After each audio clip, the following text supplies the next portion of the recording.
1984 সালের 5ই আগস্ট রাত 8:30 ঢাকার আকাশ কালো মেঘে ছেয়ে গেছে। ঝড়ের তাণ্ডবে বিমানের জানালা কাঁপছে। ভিতরের 45 জন যাত্রী, কেউ অফিস থেকে ফিরছেন, কেউ পরিবারের কাছে, কেউ হয়তো জীবনের নতুন স্বপ্ন নিয়ে ঢাকায় পা রাখতে চলেছেন।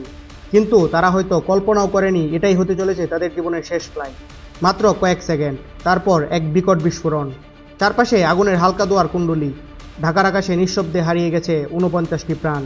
কিন্তু কেন, কি হয়েছিল সেই রাতে? কী ছিল পাইলটের শেষ সিদ্ধান্ত? প্রযুক্তির ব্যর্থতা নাকি কোনো পাইলটের ভয়ঙ্কর ভুল? আজ আমরা খুলে দেখব বাংলাদেশের স্বাধীনতার পর এভিয়েশন হিস্ট্রির সবচেয়ে মর্মান্তিক দুর্ঘটনা। পর্দা টানার চেষ্টা করব সেই রহস্যে কি হয়েছিল সেই রাতে। এটি শুধু একটি বিমান দুর্ঘটনা ছিল না, এটি ছিল বাংলাদেশের এভিয়েশন হিস্ট্রিতে মৃত্যুর দিক দিয়ে প্রথম এবং অন্যতম ভয়াবহ দুর্ঘটনা। ফকার F-27 ফ্রেন্ডশিপ বিমানটি তৎকালীন পতেঙ্গা এয়ারপোর্ট থেকে জিআই ইন্টারন্যাশনাল এয়ারপোর্টের দিকে যাত্রা শুরু করে। বিমানে ছিল অত্যন্ত অভিজ্ঞ পাইলট কায়েস আহমেদ মজুমদার, যার প্রায় 5000 ঘন্টা বিমান চালানোর অভিজ্ঞতা রয়েছে, এবং সাথে ছিলেন বাংলাদেশের ইতিহাসে প্রথম কমার্শিয়াল ফ্লাইটের নারী পাইলট কানিজ ফাতেমা রুকসানা। এটি একটি আঞ্চলিক ফ্লাইট ছিল, যা 1 থেকে 1.5 ঘন্টার মধ্যে পৌঁছে যাওয়ার কথা। পতেঙ্গা থেকে উড়ে আসার সময় আবহাওয়া ছিল শান্ত, তখন ঝড়ের সম্ভাবনাও ছিল না। আর যেহেতু আঞ্চলিক ফ্লাইট ছিল, অর্থাৎ 1 ঘন্টায় পৌঁছে যাবে, তাই 45 জন যাত্রী ও 4 জন ক্রু নিয়ে বিমানটি আকাশে উড্ডয়ন করে। গন্তব্য ঢাকা। তবে এই 1 ঘন্টার সময়ের মধ্যেই যে ঢাকার আকাশ মেঘে ছেয়ে যাবে তা ছিল ধারণার বাইরে। তথ্যমতে বিমান উড্ডয়নের অল্প কিছুক্ষণের মধ্যেই ঢাকায় প্রবল বাতাস শুরু হয়, আর এতেই ঘটে বিপত্তি। বিমান রানওয়েতে না নেমে কিছুটা দূরে হঠাৎ আছড়ে পড়ে এবং সাথে সাথে আগুন ধরে যায়।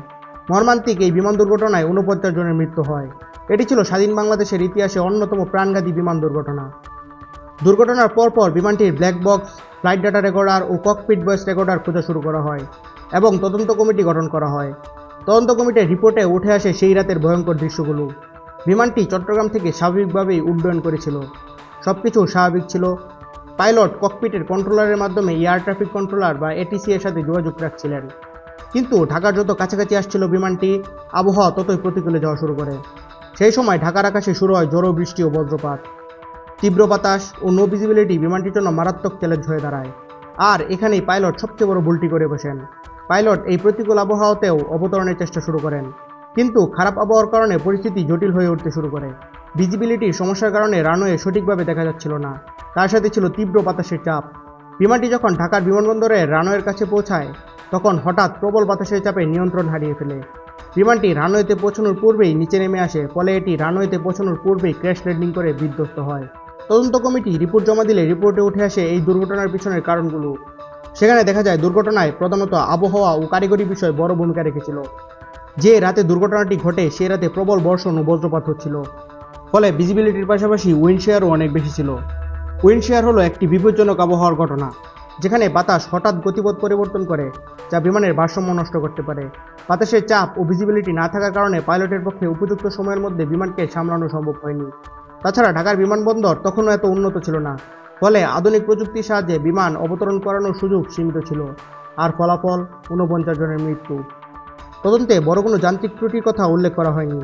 তবে ফকার F-27 বিমানটি ছিল ডাচ বিমান নির্মাতা ফকার কোম্পানির তৈরি একটি জনপ্রিয় টার্বোপ্রপ যাত্রী বিমান। এই বিমানটি মূলত স্বল্প দূরত্বের ফ্লাইটের জন্য ডিজাইন করা হয়েছিল, যা আঞ্চলিক বিমান পরিষেবায় ব্যাপকভাবে ব্যবহৃত হয়। 1971 সালে স্বাধীনতার পর বাংলাদেশের নিজস্ব কোনো বাণিজ্যিক বিমান বহর ছিল না, তাই আঞ্চলিক ফ্লাইট পরিচালনার জন্য নতুন করে বিমান সংগ্রহের প্রয়োজন দেখা দেয়। 1972 সালে ভারতের কাছ থেকে বাংলাদেশ কিছু ফকার F-27 ফ্রেন্ডশিপ বিমান উপহার হিসেবে পায়, যা আগে ইন্ডিয়ান এয়ারলাইন্সের বহরে ছিল। ইন্ডিয়ান এয়ারলাইন্স এই ফকার F-27 বিমানগুলো 1960-এর দশক থেকে ব্যবহার শুরু করেছিল। বিধ্বস্ত BG-009 ফ্লাইটের ফকার F-27 বিমানটি আনুমানিক 15 থেকে 16 বছর পুরনো ছিল। যেহেতু এটি পূর্বে ইন্ডিয়ান এয়ারলাইন্স দ্বারা ব্যবহৃত হয়েছিল, তাই এটি বাংলাদেশে আসার আগে অনেকবার ফ্লাইট পরিচালনা করেছিল। ধারণা করা হয় এই দীর্ঘ ব্যবহারের কারণে বিমানটির বিভিন্ন যন্ত্রাংশ ক্ষয় হয়ে গিয়েছিল, যা দুর্ঘটনার একটি সম্ভাব্য কারণ হতে পারে। কারণ এই সকল কমার্শিয়াল বিমানের লাইফ স্প্যান ধরা হয় 20 থেকে 25 বছর। এই বিমানটি যার অর্ধেকের বেশি পার করে ফেলেছিল। 1984 সালের ফকার F-27 দুর্ঘটনা নিয়ে ব্ল্যাক বক্স বিশ্লেষণের পর কিছু গুরুত্বপূর্ণ তথ্য বেরিয়ে আসে, যা এই দুর্ঘটনার কারণ বিশ্লেষণে সহায়তা করে। ফ্লাইট ডাটা রেকর্ডার বা FDR এর ডাটা বিশ্লেষণ করে জানা যায় বিমানের উচ্চতা দ্রুত কমে গিয়েছে। সাধারণত একটি বিমান অবতরণের সময় উচ্চতা কমানোর গতি ধীরে ধীরে হয়, তবে এই দুর্ঘটনায় দেখা যায় যে বিমানের উচ্চতা হঠাৎ করেই কমে গিয়েছিল, যা সম্ভবত উইন্ড শেয়ারের কারণে ঘটেছিল। ফ্লাইট ডেটা রেকর্ডার বা এফডিআর হলো একটি অত্যন্ত গুরুত্বপূর্ণ ডিভাইস যা বিমানের উড্ডয়ন, গতিবিধি, উচ্চতা, অন্যান্য সিস্টেমের তথ্য রেকর্ড করে। কারণ হিসেবে বলা হয় যে পাইলটকে অত্যাধিক বাতাসের শক্তি ও প্রলয়ঙ্কারী ঝড়ের সাথে মোকাবেলা করতে হয়েছিল। দ্বিতীয় আরেকটি গুরুত্বপূর্ণ ডিভাইস হলো ককপিট ভয়েস রেকর্ডার বা সিভিআর। এটি পাইলট ও কেবিন ক্রুদের মধ্যে সমস্ত যোগাযোগ রেকর্ড করে, যার মাধ্যমে জানা যায় যে পাইলটরা সেই সময় কী ধরনের সিদ্ধান্ত নিয়েছিলেন এবং তাদের মধ্যে কী কথোপকথন চলছিল। সিভিআর ডাটা বিশ্লেষণ করে জানা যায় যে পাইলট এবং কন্ট্রোল টাওয়ারের মধ্যে শেষ মুহূর্তে খুবই উদ্বিগ্ন ও তাড়াহুড়োর পরিস্থিতি ছিল। পাইলটের কণ্ঠে ঝড় ও বৃষ্টির কারণে চরম উদ্বেগ প্রকাশ পায়। পাইলট বারবার কন্ট্রোল টাওয়ারের সাথে যোগাযোগ স্থাপন করার চেষ্টা করছিল, কিন্তু খারাপ আবহাওয়ার কারণে সিগন্যাল খুবই দুর্বল ছিল। ককপিট রেকর্ডারে পাইলটের কণ্ঠে প্রমাণ পাওয়া যায় যে তিনি একাধিকবার নো ভিজিবিলিটি বা কিছুই দেখা যাচ্ছে না বলে জানিয়েছিলেন। এছাড়া ব্যাড উইন্ড শেয়ার বা খারাপ বাতাসের চাপের মতো সংকেতও পাওয়া যায়। পাইলট বুঝতে পারছিলেন যে পরিস্থিতি কঠিন হয়ে উঠছে, তবে তারা তখনও বিমানটিকে অবতরণের চেষ্টা চালিয়ে যাচ্ছিলেন। এতে পাইলটের ডিসিশন মেকিংয়ে ভুলের প্রকাশ পায়। যখন বিমানটি সংকটপূর্ণ অবস্থায় ছিল তখনও পাইলটের পক্ষ থেকে অবতরণের চেষ্টা চালানো হয়। এটি অত্যন্ত ঝুঁকিপূর্ণ ছিল। তদন্তকারীরা মনে করেন যে তীব্র ঝড় ও বৃষ্টিপাত শুধুমাত্র বিমানটির নিয়ন্ত্রণের সমস্যা করছিল তা নয়, বরং পাইলটের সিদ্ধান্ত গ্রহণের উপরেও চাপ সৃষ্টি করছিল।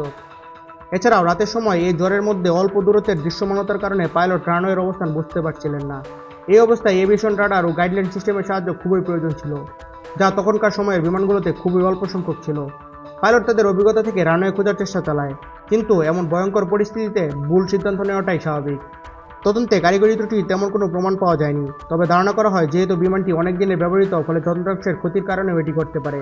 তবে সবচেয়ে বেশি যে জিনিসটা তদন্তের রিপোর্টে উঠে আসে তা হলো এই ঝুঁকিপূর্ণ আবহাওয়াতেও পাইলটের বিমানটিকে ল্যান্ড করানোর চেষ্টা। কারণ এমন পরিস্থিতিতে অবতরণ করা, বিশেষত ঝড়ের মধ্যে যখন ভিজিবিলিটি কম এবং বাতাসের খুবই তীব্র চাপ, সবসময় বিপজ্জনক। বিমানটি ক্র্যাশ ল্যান্ডিং করার সাথে সাথেই বিমানটিতে আগুন ধরে যায়। স্থানীয় বাসিন্দারা প্রথমে ঘটনাস্থলে ছুটে আসেন, কিন্তু আগুনের কারণে কাউকে উদ্ধার করা সম্ভব হয়নি। ঢাকার বিমানবন্দর কর্তৃপক্ষ ও ফায়ার সার্ভিস দ্রুত ঘটনাস্থলে পৌঁছায়, কিন্তু ততক্ষণে কেউ বেঁচে ছিল না। ৪৯ জনের সবাই মৃত্যুবরণ করেন, যার মধ্যে ৪৫ জন যাত্রী ও ৪ জন ক্রু ছিলেন। উদ্ধারকারীরা পুড়ে যাওয়া ধ্বংসাবশেষ থেকে দেহাবশেষ সংগ্রহ করেন এবং দুর্ঘটনার কয়েকদিন পর নিহতদের পরিচয় শনাক্ত করে স্বজনদের কাছে হস্তান্তর করে। ১৯৮৪ সালের ফোকার F-27 দুর্ঘটনার ব্ল্যাক বক্স থেকে প্রাপ্ত তথ্য বলে, প্রাকৃতিক দুর্যোগ এবং পাইলটের দূরদর্শী চিন্তার অভাবই এই দুর্ঘটনার মূল কারণ। পরবর্তীতে কী বিষয়ে ভিডিও চান কমেন্টে জানাতে পারেন।